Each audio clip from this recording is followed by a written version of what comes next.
Gamma Java students, in this video we will provide information and details about the course Backend Programming with ASP.NET. It's my pleasure to present you Hristo Yonchev. He is our trainer who will be leading this course. Please, Hristo, tell our students more about yourself, your experience, and how many years you have been working in the IT industry. Hello, Gary. Hello, everybody. Nice to meet you. My name is Hristo Yonchev, and I am 20 years experienced software developer using C#, .NET, Python, and some web programming technologies like ASP.NET, Django for Python, of course, and for .NET and C#, different technologies like web programming with ASP.NET, web forms, model view controller, Blazor, or client-side technologies like HTML, CSS, and JavaScript. Of course, previously using desktop and mobile application development, especially when the desktop development was very popular, like 10 years ago. And of course, a lot of experience with data access and databases with SQL Server. Yeah, I am also Microsoft certified trainer, also participate in previous Georgia programs, and also IT specialist with C#, .NET, and Python. Thank you very much for your explanation. And please tell us, according to your observation, what is demand for such professionals like backend programmer with ASP.NET? As usually, web programming is generally very popular, and there is high demand of web developers for the last maybe more than 20 years, but my observations are for the last 20 years. There was always a high demand of web developers using different programming languages or different platforms, but in our case, we're talking about C# and .NET. You know, C# is one of the most popular programming languages, among the top 5 programming languages for the last 20 years. It was always in the top 10, actually. So we know that the C# is pretty modern, innovative, open source programming language for building any type of applications, especially web applications, and especially ASP.NET Core, which we are talking about in that course, is very applicable for built web applications and services, Internet of Things applications, mobile backends. We know that the .NET, after .NET Framework, is cross-platform. The applications can run in macOS, Linux, and Windows, of course. The performance, of course, is very, very improved with .NET Core and ASP.NET Core. We know that there is a new way to create web APIs, very easy. And we know that Blazor is one of the new technologies in ASP.NET world, where you can use C# in browser instead of JavaScript. You can, of course, use it alongside with JavaScript, but usually the C# developers prefer to use C# instead of JavaScript in the client side and in the server side. So in that way, you write the same server side or client side application logic only using C# and .NET. Great, thank you very much. And please tell us what topics and practical exercises are included in this course. In this course, we're going to cover a lot of different topics related to the backend programming with ASP.NET. We're going to start with exploring what is ASP.NET Core, what is this MVC abbreviation for Module View Controller, what is the difference between Module View Controller and Razor Pages, what are web APIs, and what are the Blazor web applications that can be developed with ASP.NET. Also, later we're going to discuss how to design ASP.NET Core web application before we start to write them. To one, what are the models, controllers, and views in ASP.NET. After that, we're going to discuss the important topics about middlewares and services in ASP.NET Core, how to handle requests and responses, how to plug in the request and response pipelines, how to use dependency injection. Later, we're going to discuss how to develop controllers, actions in controllers, how to configure routes, and how to develop action filters for our controllers. After that, the next most important topic are the views. How we're going to discuss the Razor syntax, HTML and tag helpers, and how to use code in views. Later, we're going to continue with the last important, very important topic in our three most important topics, model view controller, which are the models, how to create models, forms, how to validate user inputs. And after that, we're going to see how we get the data from databases, especially relational databases like SQL Server, using Entity Framework Core. Of course, we're going to discuss also how to get data from NoSQL databases like MongoDB or other non-relational databases. After which, we're going to continue to the server side, how to configure the layouts, how to configure and develop our CSS, JavaScripts, and everything related to the client side also, maybe using TypeScript instead of JavaScript.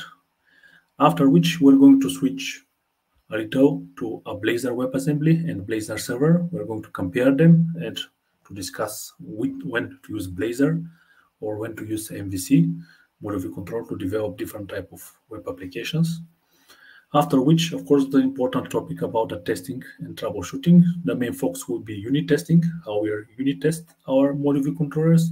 We're going to see how it's easy with ASP.NET to cover our controllers and our services with unit tests. One very important topic in the bigger and complex projects in our sphere.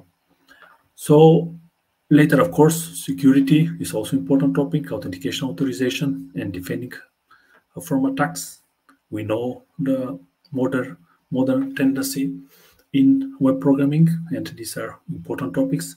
Also, the performance and communication. We're going to discuss a little bit how we can improve seriously the performance with caching, and also how to manage different type of states, session states, application states, client-side states.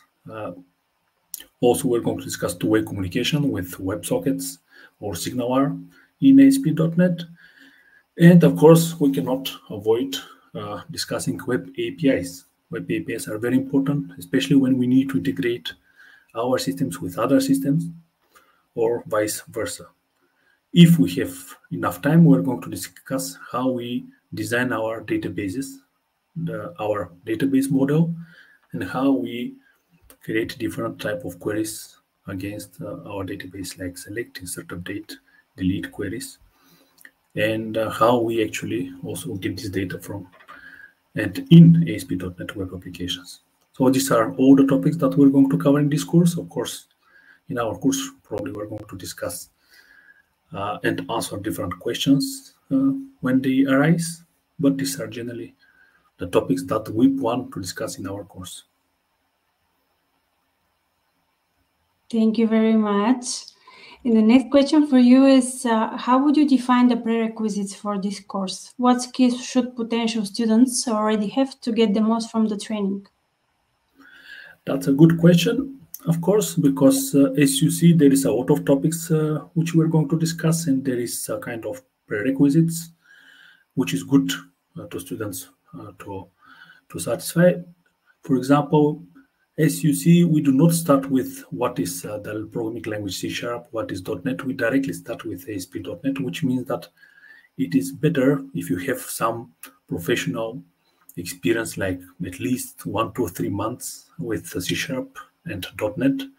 Or if you don't have experience, you should have very good knowledge about the C# programming language, about the .NET, and some concepts like Lambda expressions, language integrated queries, anonymous types, and general knowledge about the .NET framework, because as I mentioned, we're going to discuss the topics in ASP.NET. We're not going to discuss the C# programming language. We're not going to discuss .NET framework generally. So it's expected that you have some knowledge. Of course, any knowledge about the client-side technologies like HTML, CSS, and JavaScript are good to have, but they are not required, because our focus will be web programming with ASP.NET, not so much the client-side development. But still, If your idea is that later you wish to be a front-end developer, so good knowledge about HTML, CSS, and JavaScript, of course, is required.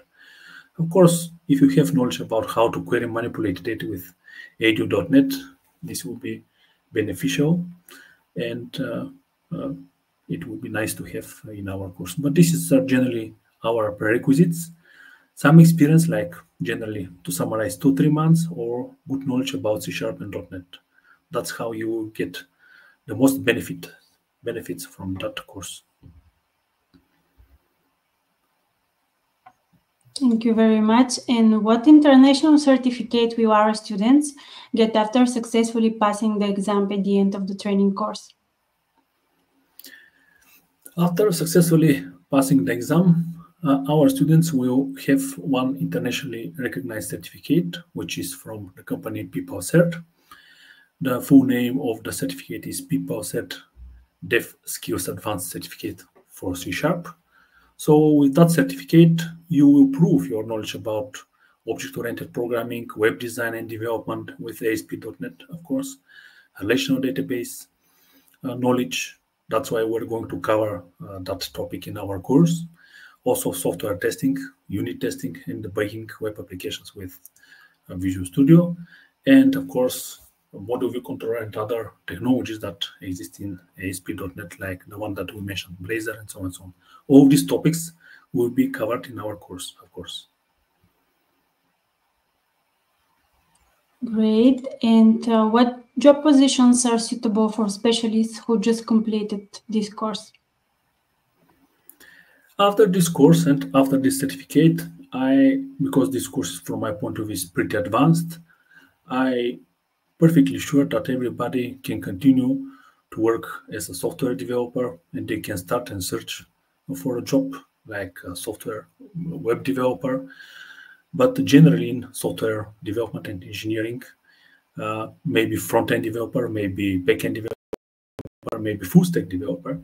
Of course, because as you see in our course, we are covering all these topics, front-end, back-end, and the full stack of technologies required for web application development.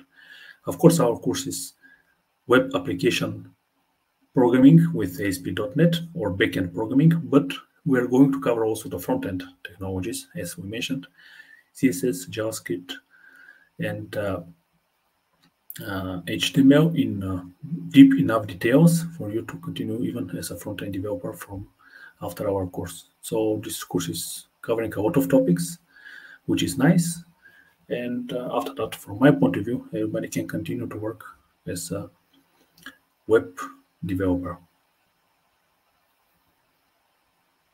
Thank you for your explanation. And the last question is, what can be the next step for the students after they take this training?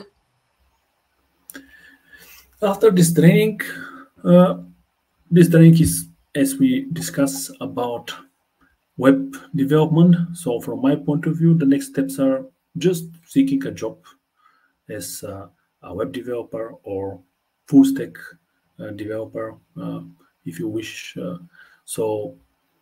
There is a lot of other jobs which requires knowledge of C# and .NET. After that course, after our course, you will have that knowledge.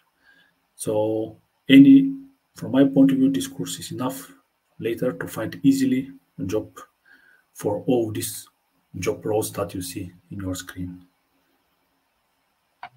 Great. I truly believe that this interview was really informative for our students. I'm sure the information you shared will help them decide on their application. Thank you again, Hristo, and see you again in your training. You're welcome. See you soon. Bye-bye. Bye-bye.